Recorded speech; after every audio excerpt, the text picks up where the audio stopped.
Geobyte. Hello friends, welcome to the Geobyte. In this video, let us discuss very important problems for the properties of fluids. All these problems I collected from different competitive exams. Therefore, these are all the problems which are equally important for almost all competitive exams like RRBJE, SSCJE, DRDO, ISRO, etc. for both mechanical and civil students. Look at the very first problem.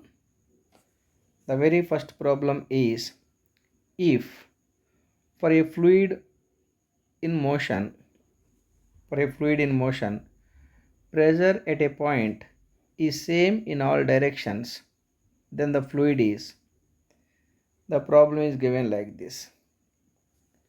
Assume the fluid is flowing in this particular direction.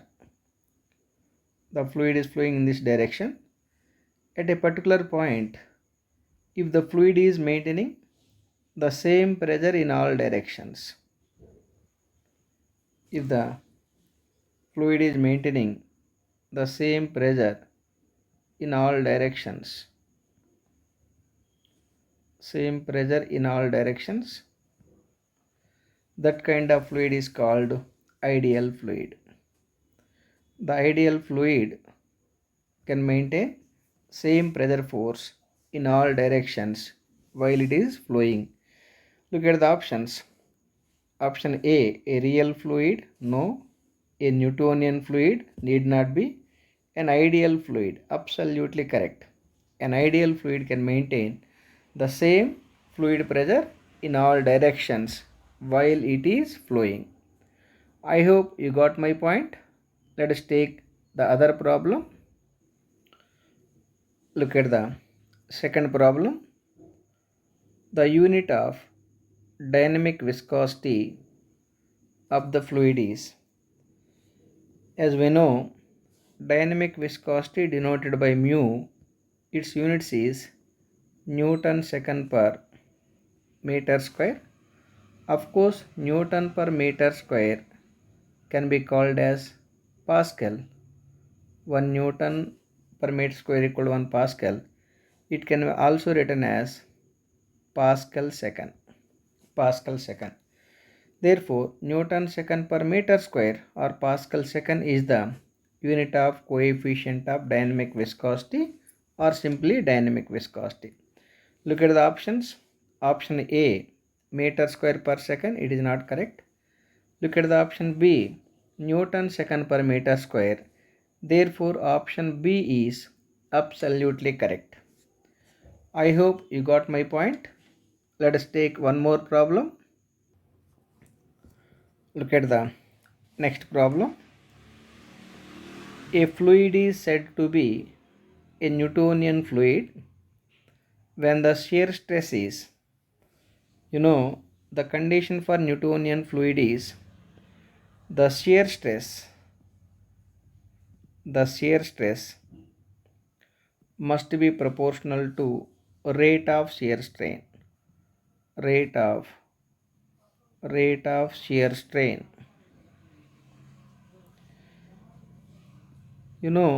For the liquids and gases, the strain is measured per second. That's why I wrote rate of shear strain. This rate of shear strain can also be called as velocity gradient. Velocity gradient. Here shear stress is tau is proportional to rate of shear strain is du by dy, or the shear stress tau equal to the proportional constant mu into du by dy. This is the Newtonian law. Newtonian law. And my dear friends, the fluid which is satisfying this Newtonian law is called Newtonian fluid. Anyhow, for the Newtonian fluid, the shear stress is proportional to velocity gradient or rate of shear strain. Look at the options.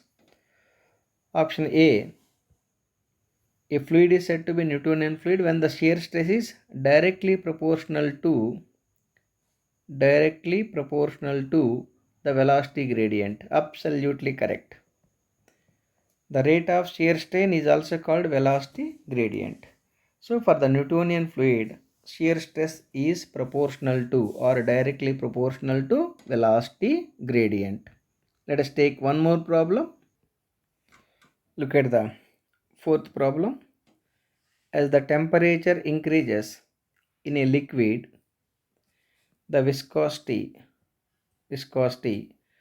Dear friends, remember for a liquid, the relation between the viscosity and temperature is viscosity is inversely proportional to temperature, whereas for gases viscosity is directly proportional to temperature. It means for the gases, if the temperature increases, viscosity increases, whereas for liquids, if the temperature increases, viscosity decreases. So the problem is, as the temperature increases in a liquid, the viscosity decreases. Option B is absolutely correct. That is the reason in the month of January, December, the coconut oil is becoming solid because of the low temperature. The coconut oil viscosity increases, but coconut oil never becomes solid in the month of April, May, June, because in the month of April, May, June, the surrounding temperature is more. When the surrounding temperature is more, viscosity decreases. I hope you got my point. Let us take one more problem. Look at the fifth problem. When a shear stress is applied to a substance, it is found to resist it by static deformation. That means even if the force is applied, it resists to deformation. Then the substance, only solids can resist the deformation. Therefore, the ideal solid for ideal solid, the graph is looking like this. If I take the shear stress on the y coordinate, rate of shear strain on the x coordinate du by dy. Since the Newtonian fluid is maintaining rate of shear strain is proportional to shear stress, this is the representation of Newtonian fluid. For a Newtonian fluid, shear stress is proportional to rate of shear strain. Whereas for the ideal solids are not going for deformation. This is the ideal solid representation. Whereas ideal liquids are maintaining no viscosity. Therefore, the shear stress developed in the ideal liquid is 0. But it is maintaining velocity gradient. It is the ideal liquid line representation. Ideal liquid means in viscous liquid.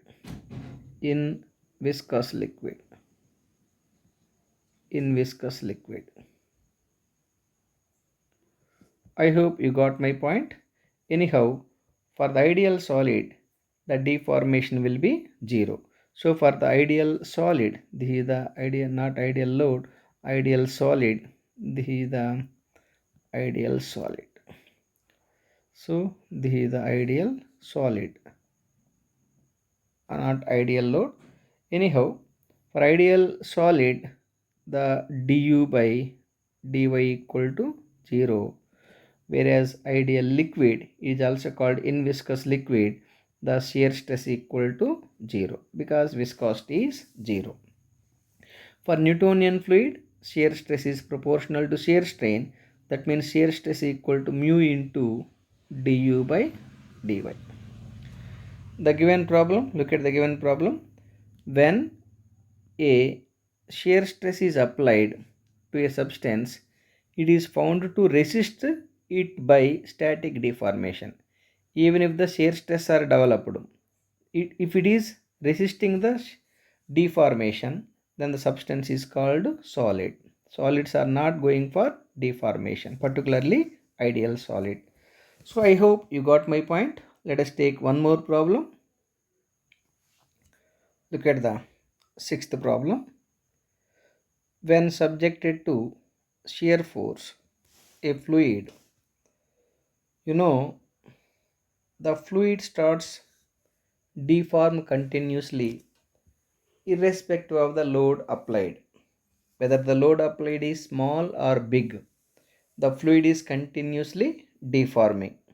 Here, fluid means fluid means liquid and gas.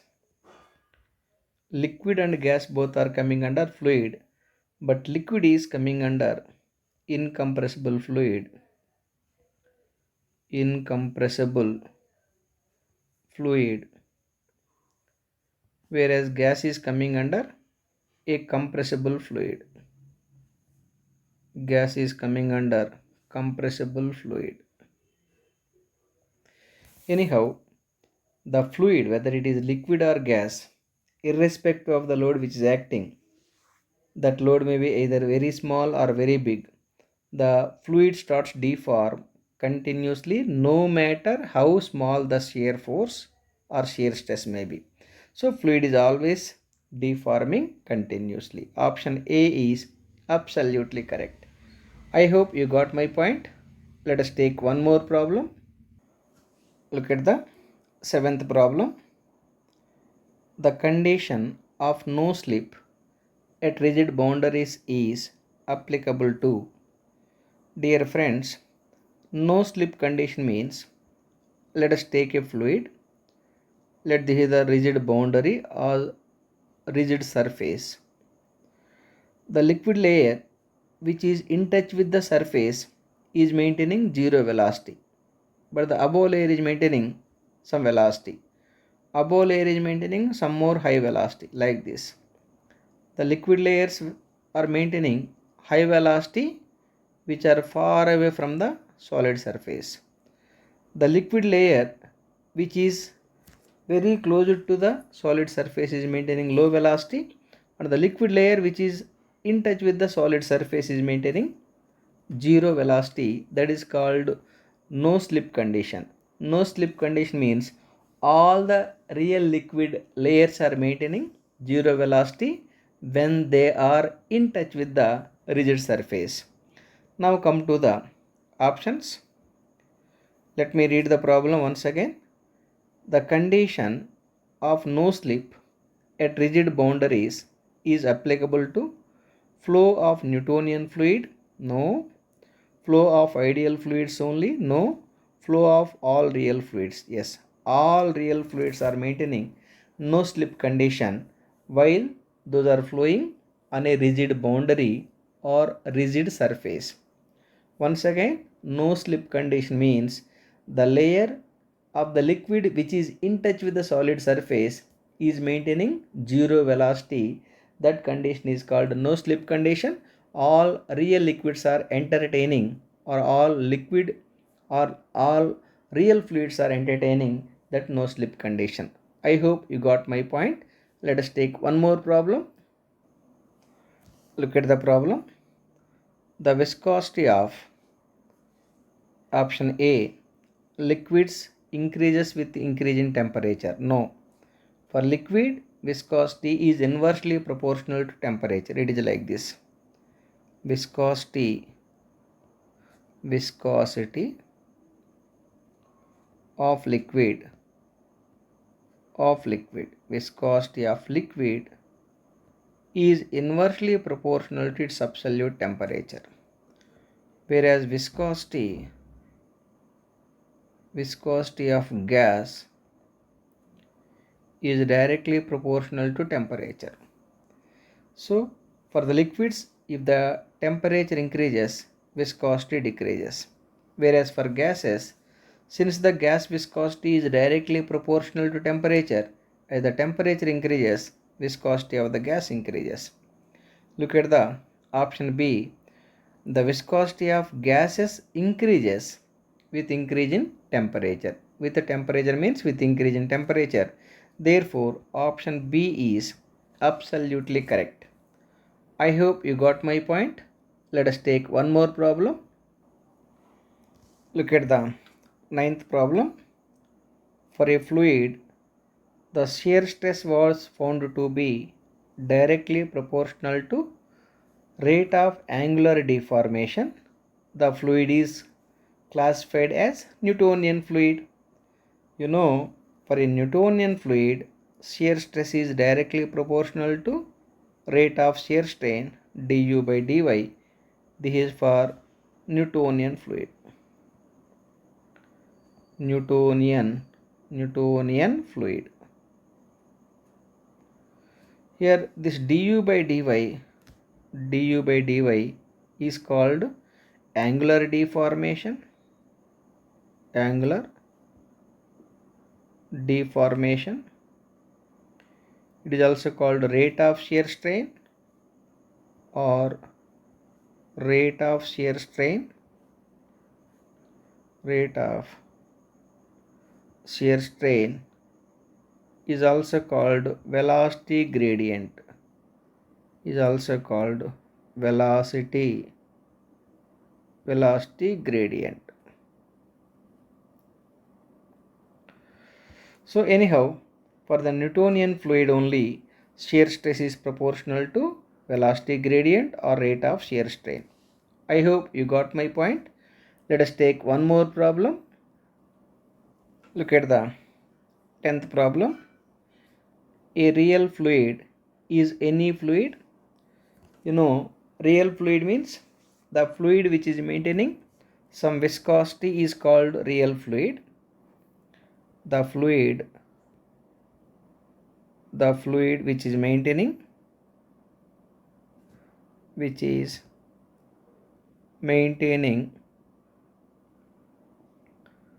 some viscosity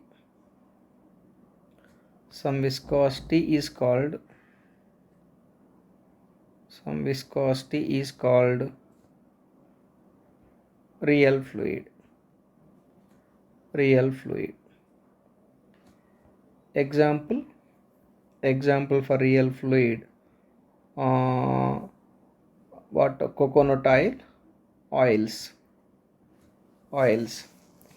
or lubricants.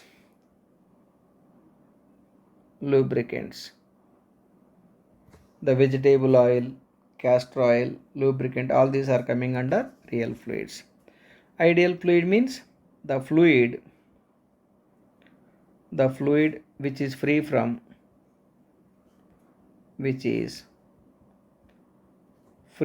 viscosity.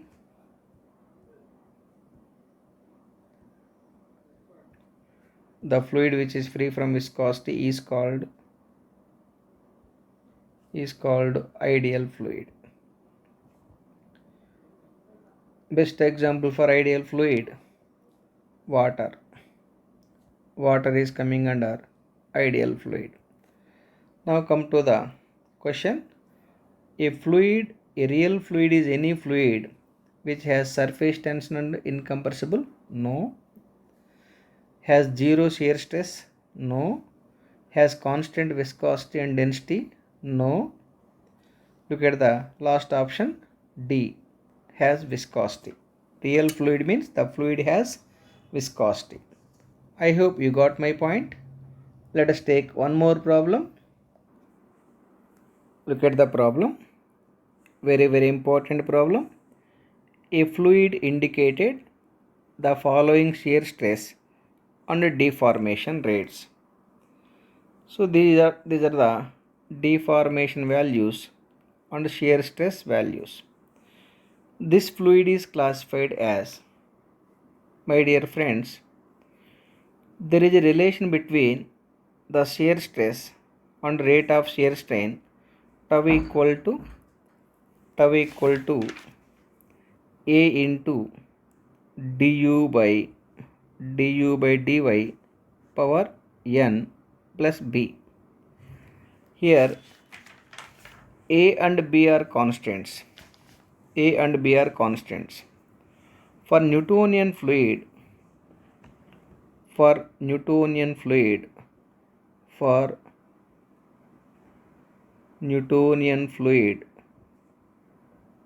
very very important information.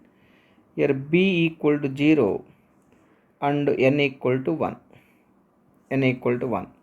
Then shear stress tau equal to a into du by dy. That a is replaced by mu into du by dy.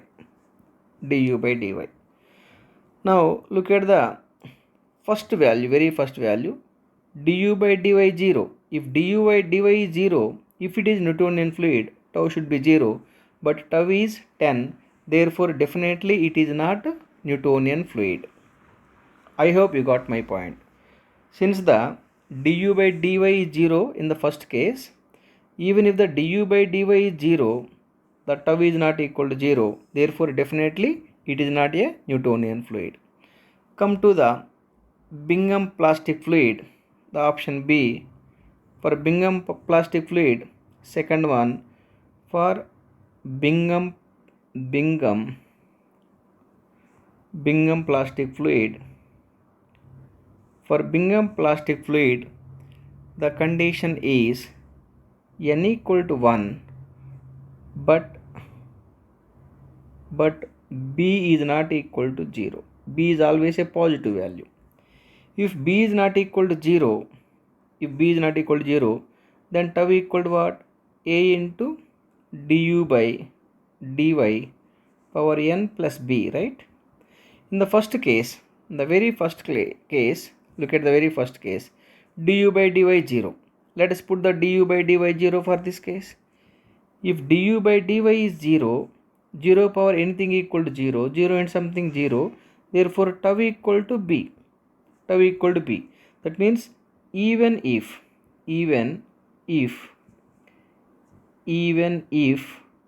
the du by dy equal to 0, the tau becomes b. That b is always a positive constant. So look at the first one. Even if the du by dy is 0, the tau is existing as a positive value. Therefore, it might be a Bingham plastic fluid. Option B is absolutely correct. Similarly, let us take the dilatant fluid.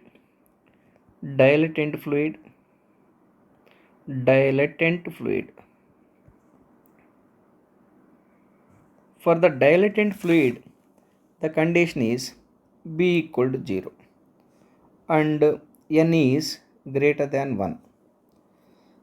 Then tau equal to what? Tau equal to a into du by dy power n plus b.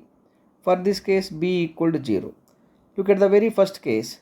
For very first case, du by dy, this is the very first case, du by dy 0. Then the shear stress must be equal to 0. But for the first case, shear stress is given 10. Therefore, it is not a dilatant fluid. Come to the pseudoplastic fluid. For the pseudoplastic fluid, condition is, for the pseudoplastic fluid, P silent, pseudoplastic fluid. For the pseudoplastic fluid, condition is n is less than 1 and b equal to 0. Then the shear stress tau equal to a into du by dy power n. Of course, n is a fractional value plus b. For this case, b equal to 0. For the very first case means this case, du by dy 0. If du by dy is 0, 0 power anything is 0, then 0 into something is 0, it is equal to 0. But tau is existing for the first case, right? Though du by dy 0, Therefore, definitely it is not a pseudoplastic fluid. Therefore, Bingham plastic fluid is the fluid for the data which is given in the problem. I hope you clearly got my point. Let us take one more problem. Look at the 12th problem. The following shear stress and shear rate relationship was obtained for a fluid. It is also very similar to previous one. Now the shear stress, as we know, shear stress tau equal to mu into du by dy for a Newtonian fluid. For a Newtonian fluid.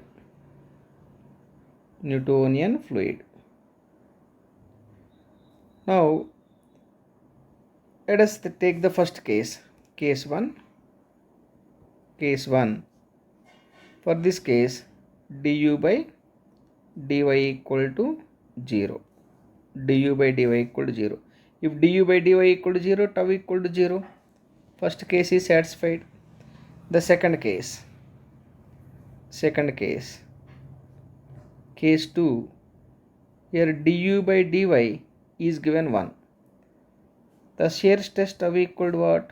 Mu into du by dy. Here shear stress is given, for the second case shear stress is given 6. Shear stress given 6 means 6 equal to mu into du by dy 1. Therefore, mu equal to 6 with units.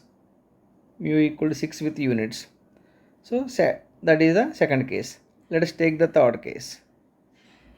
Here du by dy is how much given? Du by dy given 3.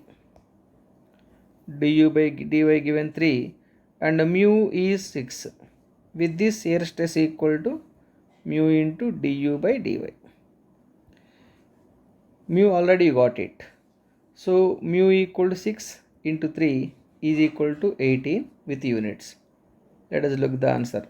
When du by dy equal to 3, shear stress is 18, satisfied. Similarly, for the fourth case, du by dy 5. Du by dy 5. So case 4, du by dy 5. And mu you got it 6. Then what is the shear stress? Shear stress equal to mu into du by dy. Mu equal to 6. Du by dy 5 equal to 30 with respect to units. Look at the answer, 30. Therefore, it is satisfying the Newtonian law. Therefore, the kind of fluid is Newtonian fluid. That is how you can decide whether the given fluid is Bingham plastic fluid or a dilatant fluid or Newtonian fluid or ideal fluid. I hope you got my point, right? Look at the 13th problem. The bulk modulus of elasticity for a liquid. As we know, the bulk modulus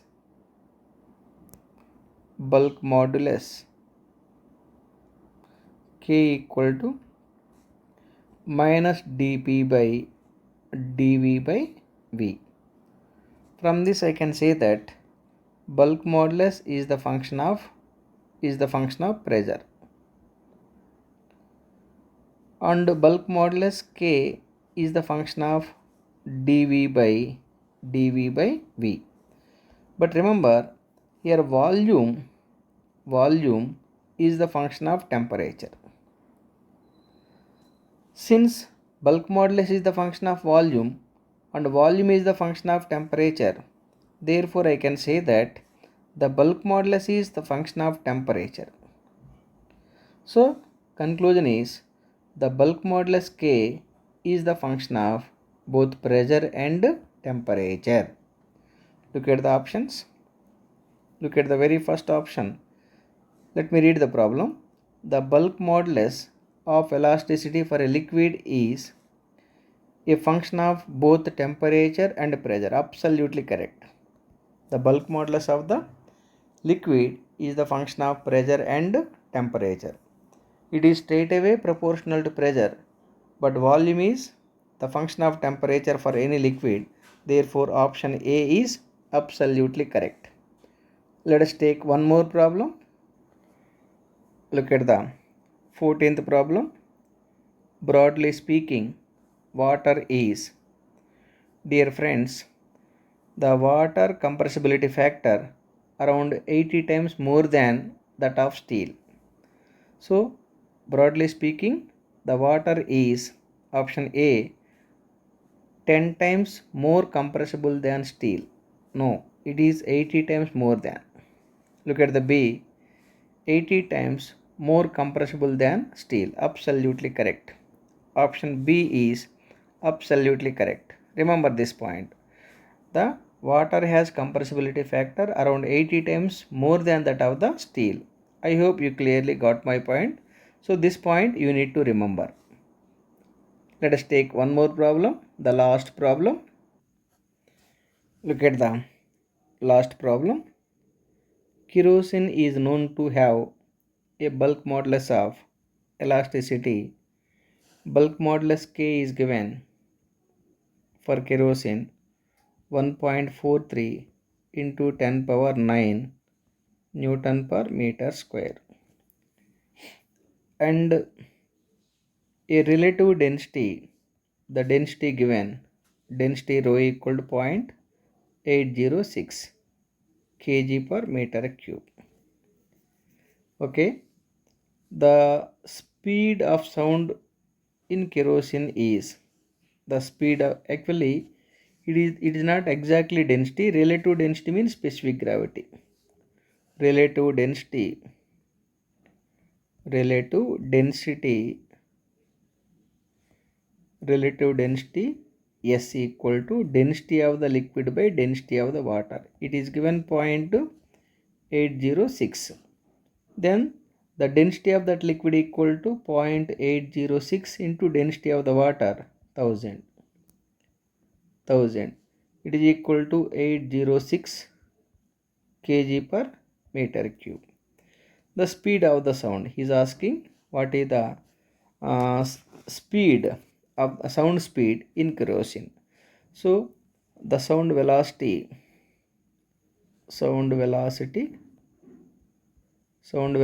A equal to root over gamma RT. This is the formula we are using for a gas. For a liquid, root under dP by d rho. dP by d rho. The other formula, this is for liquid. For liquid, change in pressure by change in density. But pressure is not given for this flow, only just density given. Then in terms of bulk modulus K by rho.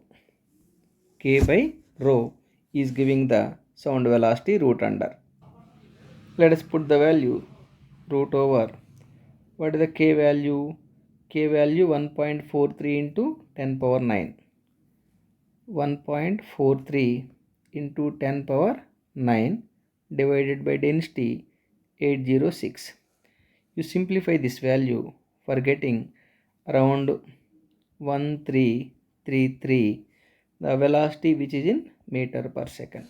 This is the sound traveling capacity in the kerosene. Dear friends, this sound velocity in the atmospheric air, sound velocity in the atmospheric air, for air, the sound velocity A equal to what, around 340 meter per second. 340 meter per second approximately. It is at 15 degrees centigrade. Whereas for liquid, it is around 1333, particularly for kerosene. This is for kerosene. This is for kerosene. For kerosene, the sound traveling capacity is 1333 meter per second. Look at the options. Very first option is absolutely correct. I hope you got my point. So, dear friends, since all these are equally important problems, you try to practice at least twice the each and every problem. While you are practicing, if you find any difficulty, please send a message to GeoByte. Definitely, the GeoByte team will respond within 24 hours. Thank you for watching. Please don't forget to subscribe our GeoByte. Thank you. Thank you very much. Have a great day. GeoByte.